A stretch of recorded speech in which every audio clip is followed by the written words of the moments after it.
Hello guys, welcome back to my YouTube channel study with Vaishali. तो आज हम देखेंगे यूपीएससी के लिए जो हिस्ट्री का सिलेबस है उसको हम स्टार्ट करेंगे आज से। तो सबसे पहले हम एंशिएंट हिस्ट्री स्टार्ट कर रहे हैं, तो इसको हम शुरू करते हैं। यहाँ पे सबसे पहले लिखा है प्रीलिम्स, मतलब कि सबसे पहले हम उसका सिलेबस से जानेंगे कि उसके अंदर क्या आता है।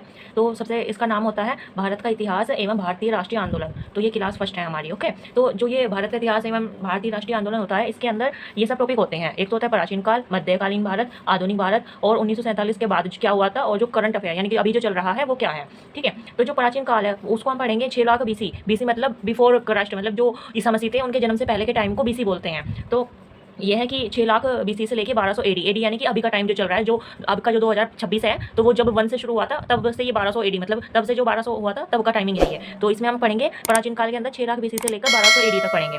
मध्यकालीन भारत के अंदर हम पढ़ेंगे 1200 एडी से लेकर 1750 एडी तक। इसके अंदर हम पढ़ेंगे दिल्ली सल्तनत, क्षेत्रीय राज्य जो कि हैं 14 से 16वीं सदी के जो क्षेत्रीय राज्य हैं उन सबके बारे में जानेंगे इसमें। और फिर है मुगल काल और विविध, मतलब और भी बहुत सारी चीज़ें हैं, जैसे कि यूरोपीय कंपनियाँ आई थी, मराठों के बारे में जानेंगे, और 18वीं सदी के जो राज्य थे उन सबके बारे में जानेंगे। यानी कि इसके अंदर से ये 4 टॉपिक बहुत इंपॉर्टेंट है।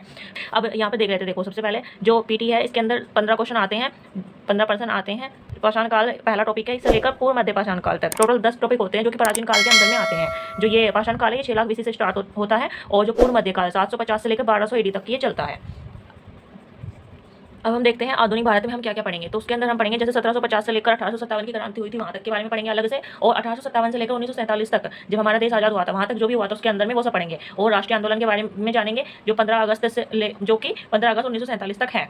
थीम यानी कि एक प्रकार का टॉपिक इस आधार पर पढ़ेंगे। अब जैसे हमारे जो भी स्रोत हैं वो दो तरीके से हमें प्राप्त हुए हैं। जो भी हमें पता लगा है हिस्ट्री के बारे में वो कैसे पता चला है, तो एक तो पुरातात्विक स्रोत है और एक साहित्यिक है। साहित्यिक यानी कि जो लिखित में कुछ मिले हैं वो हमें वहाँ पे रिसोर्स मिले हैं, वो सब साहित्य के अंदर है। और जो पुरातात्विक यानी कि जो भौतिक अवशेष मिले हैं, जैसे किसी की कंकाल मिल गया है, कुछ बर्तनों के अवशेष मिले हैं, वो सब भौतिक के अंदर आते हैं।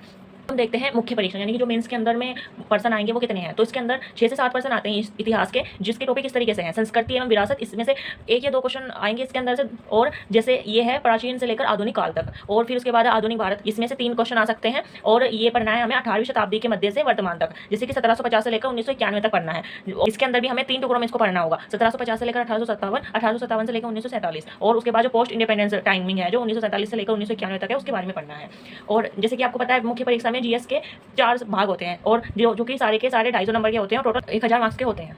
अब इसमें ये भी 1 या 0, मतलब 1 या 0 ये क्वेश्चन हो सकते हैं विश्व इतिहास से। ये 18वीं सदी से लेकर 1991 तक पढ़ना है। तो जैसे इसमें हमने यहाँ पे देखा, यहाँ 1750 से लेकर 1857 ये कुछ टॉपिक हैं जो मतलब पीटीएम के हैं, मतलब कि जो पीडी के पेपर हैं उसमें भी ये सब टॉपिक आते हैं और इसमें भी आते हैं। बस उसमें ये संस्कृति विरासत ये सब इसके अंदर मेन पूछे गए हैं जो मेन्स है।